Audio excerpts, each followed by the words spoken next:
As you said, they are 1-1 apiece, ladies and gentlemen. This is the last match of today, the last game of today.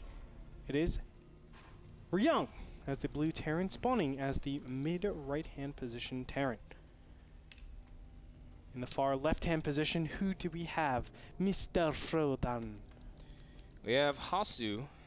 It's Hasuobs, the yellow Terran from Team Mouse Sports CC. And over in the bottom right, no, I'm kidding. I know you did. I do that to you all the time. But Hasuobs, he's... You don't listen to me. You don't really care. You're there, but you're not really there. I've heard that so many times. Really? I haven't. Because you're so good with the women, Andre. Obviously. So good. No, I'm good with people. So good. That's what it is. Okay, that's not a women thing. That's a people thing. Just it's a human thing. It's a human thing. You don't pay attention to me. Good crying voice. I don't even know what to say to that. Dude, that's an excellent crying voice. It was more like a puppy whine at that point. You're a puppy whine. Hasuobs doing the very standard build. He's this has actually been a lot more popular. I think it got popular from Titan, actually. Actually, I should just say the Russian scene, Russian-Ukrainian scene, where they don't actually populate their gas until the probes saturate out. And you keep 16 probes on your minerals at all times, and that way you're able to get a super fast nexus. It comes a little bit earlier. If you guys didn't know, 16 probes is when you're at optimal saturation. Every single probe is mining 40 minerals per minute. Any probe after that is actually only mining 20 minerals per minute.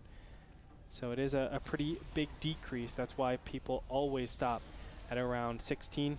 I mean, if you think of warp gates, it's 20 probes, 16 for the minerals, 3 for the gas, and 1 so you can go place pylons around the map.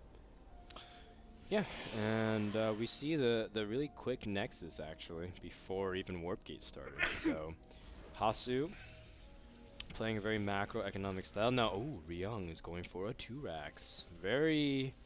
That's actually kind of an old school build. This build has been around since 2010. That's how long this build's been going on.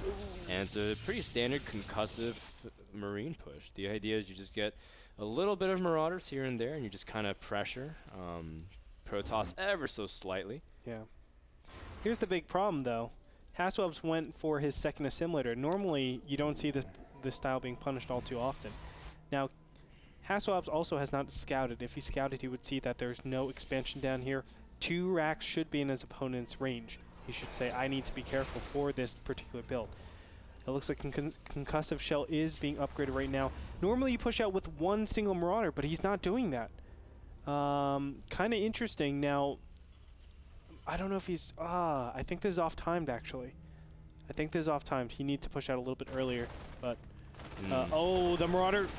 Excuse me, the Marauder is spotted out here. Yeah. And now for sure, Hasuobs knows this is a 2-racks play. I like this. 2 additional gateways are down here. I would actually say get another gateway. Be that bold. And be that bold. You could even be bold enough to say another gateway, and maybe another gateway after that. And another. You know what would help after that, too? Another gateway. Go on. No, it doesn't help having your Stalker in the middle of the map against a concussive shell Marauder. And so Hasu's going to retreat. He only has 1 Stalker, 1 Sentry against a handful of Marines and a couple Marauders, so this is going to be really tough. Now, I love that Hasu is not going to try to defend his natural right now. He shouldn't. He doesn't need to. Oh, and Ryung actually might poke in there. Now, I would have loved Hasuobs to actually back the Sentry back, so his opponent gets this false sense of security, and then push in there. But now that the bunker is down... that one Stalker barely escapes. Yeah, that really... He doesn't really even need that bunker too much, but it's just for security. Oh, Hasu's going to move out here. Just kidding, he does need that bunker, as the bunker will allow him to push up here. And Hasu doesn't really have that much to be able to take on the Marauders directly. He's trying to pull his probes and now confront it. And you can see that in the end, Ryung still has a really good position in terms of with this bunker. But he does clean up a huge amount of the Marauders, which is really good, making sure he can't kite. But this Nexus is still going to be whittled down. Yeah, and on top of that, he has a ton of units just rallied on over here. Hasuobs just doesn't have the capacity. He actually chrono boosted his Nexus, which is probably the worst decision here. Yeah, he needs to actually chrono boost out his gateways ASAP. As you can see, there's not a lot going for him. Let's go ahead and look at the Hasuobs cam and see where he's at this point, because I know I want to actually target his warp gates, but it doesn't show it. So yeah, more reinforcements in, and the probes are being pulled, so this could be a defining moment here. As no, just kidding, Hasuobs doesn't want to actually play that game. He can't really lose too many more probes, because now it's to the point where he doesn't really have that strong of an economy because he's pulled so many probes off the mineral line. And you can see Hasu, he's still warping in Zealous and Stalkers, but this bunker that's halfway done has actually been a really big save for him. But still, these Marauders have been absolutely ravaging to most of Hasu's economy and just constantly stalling out these units. Man, this is they're going to go for the Nexus now. They're going to go for the Nexus. They can actually just target it down, but no, he's going to continue microing back. Yeah. Ryung is just playing all over his opponent. So patient. And Hasuobs just cannot get enough units out at this point. He has 500 gas stacked up here. That is so tough. He needs to get those probes off gas immediately, but I think it's too late at this point. Just too many Marauders around here. The Nexus is surrounded. Only 115, oh, 50. Okay, it just keeps changing. I don't even know why I'm doing that. No. The big thing is that there's a transition planned out to this. Ryung, he's got an expansion. He's teching behind this. There's no options left for Hasuobs. You can see he's force fielding there out of desperation, but not really able to do much. Hasuobs running out of options. You can see that the Marines and Marauders are kiting, and there it is. GG, well played. Slayers Ryung takes the series 2-1. I love the mind game there. I love that mind game. He sees his opponent has gone for a fast expansion like that. Let's throw in a 2 racks pressure. And for some reason, Hasuobs did not probe scout. If he probe scout, I think he would be a lot better in that. He would have read, okay, my opponent isn't taking expansion on the low ground. I need to prepare for fast expansion, 1-1-1, and 2 racks. 2 racks, 3 racks. You kind of couple those together. But overall, very nicely played by Ryung. Nice to change it up and add that in there. And overall, good job. Hey, Andre, did you like the mind game, by the way?